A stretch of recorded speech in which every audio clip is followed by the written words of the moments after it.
Hello जय जगन्नाथ सांग मैंने केमी अच्छ आम भल अच्छु आशा कर तुम्हें बहुत भल से थी। आज आम यहाँ कौन आप जानते यहाँ हूँ आम भाषा कहू कांदूल आउ कहते हरड़ हरड़ हरड़ कहीकिना यहाँ आमर तरकारी तरकारी रांधवाई कहीकिना डाली भी कराहब आउ तरकारी भी कराहब। ये आलू मिसेकी रांधिले बहुत मजा लगे से आलू मिसेकी रांधापी कहीकिना चपा चढ़ाई। चपा तो चढ़ाऊँ सांग मैंने बहुत कष्ट होते चपा चढ़ेले एत टाइम है एत चपा हो तथापि एतकी टिके बाहरी आ देखिपारे केमी हो तो बहुत बिजार लगे केत रोषे हम आज हो ना मुझे कहीपरि ना तो आज भावुची रांधि कहीकिना घंटे हो गला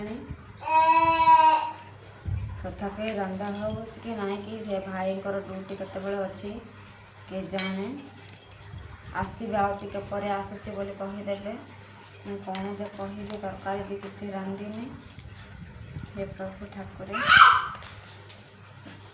तृप्तिमान आस रे चपा चढ़ाई मामा आज टे चपा चढ़ेबू टे चपा चढ़ा मिसदे गोटे गोटे लगे चपा चढ़ा मिसदेले गोटे दुईटा ले हो मिसिकिना चढ़ेले तो भल हम कि ना देखिपे मो झील चपा चढ़ा मिसी दूची जल्दी जल्दी हो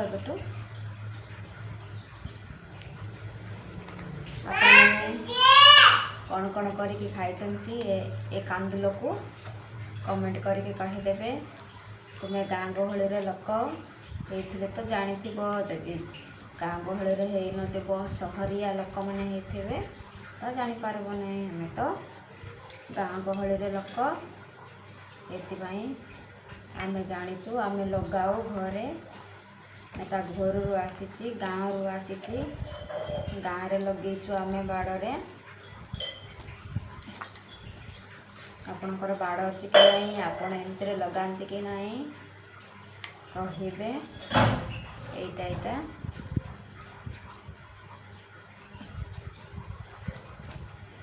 आम चैनल को नुआ देखुले गोटे सब्सक्राइब करदेव।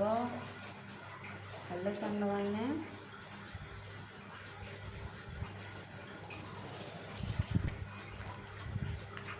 घरे लोक अच्छा बोल कि सीना पठाऊँ घर लोक अच्छा बोल कि सीना पठाऊँ ना तो खाई है न था से बहुत बहुत धन्यवाद। आम घर करूँ केत कष्ट तोलिकी आणिकी आमको पठे से बहुत बहुत धन्यवाद।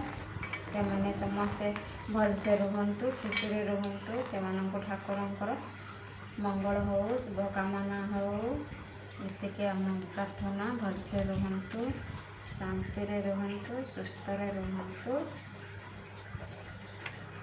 आमको पठे अनेक अनेक धन्यवाद।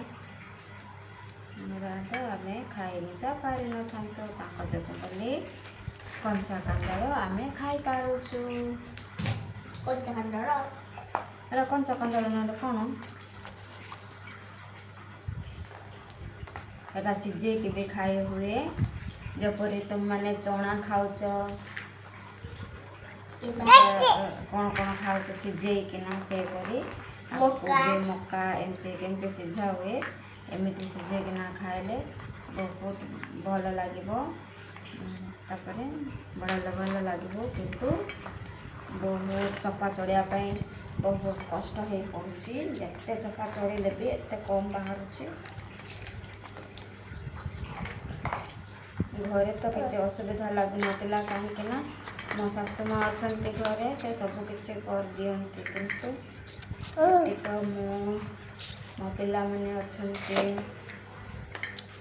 मो पिला मैंने कौन जानवे छोट छोट अच्छा मत साहाଯ୍य करेंगे ना भलसे तथापि छोटिया मोटिया साहाଯ୍य करदे आने आ साइड जाइना खेली जाए देखे आने मतलब बेगी बेगी हो बोले कहला कौन नौ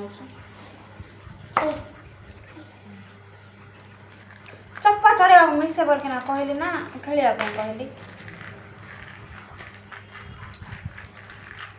ତରକାରୀ ବେଗି ସିଝିବ ନାହିଁ କହିଲା ବେଳକୁ ସେ ଭାଇ ଆସିକି ପହଞ୍ଚିଯିବେ।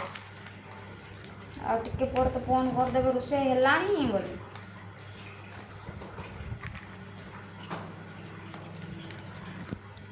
କଥା କ'ଣ କି ସାଙ୍ଗମାନେ, ଆମ ଘରେ ଗୋଟେ ଭାଇ ଆସିଛନ୍ତି ଖାଇବା ପାଇଁ, ସେଥିପାଇଁ ସେ ଭାଇର କଥା କହୁଥିଲି। ସରି ହଁ, ଆମ ଘରକୁ ଆସିବେ ମୋ ସ୍ୱାମୀଙ୍କର ସାଙ୍ଗ ତ, ସେଇଥିପାଇଁ ଘରକୁ ଆସିବେ ଖାଇବା ପାଇଁ। ସେ ବି ପୋଲିସରେ ଅଛନ୍ତି, ଡ୍ୟୁଟି କରୁଛନ୍ତି। ସେ ତ ଫ୍ୟାମିଲି ନାହିଁ ତାଙ୍କର, ତାଙ୍କେ ବାହା ହେଇନାହାନ୍ତି। ସେଇଥିପାଇଁ ଆମ ଘରକୁ ଆସିକିନା ଖାଇକିନା ଯିବେ। ମୋ ସ୍ୱାମୀ ତ ଡ୍ୟୁଟିରେ ଅଛନ୍ତି, ସେଣ୍ଟ୍ରି ଡ୍ୟୁଟିରେ। ସେ ଭାଇଙ୍କର କ'ଣ ଡ୍ୟୁଟି ଅଛି କହିପାରିବି ନାହିଁ।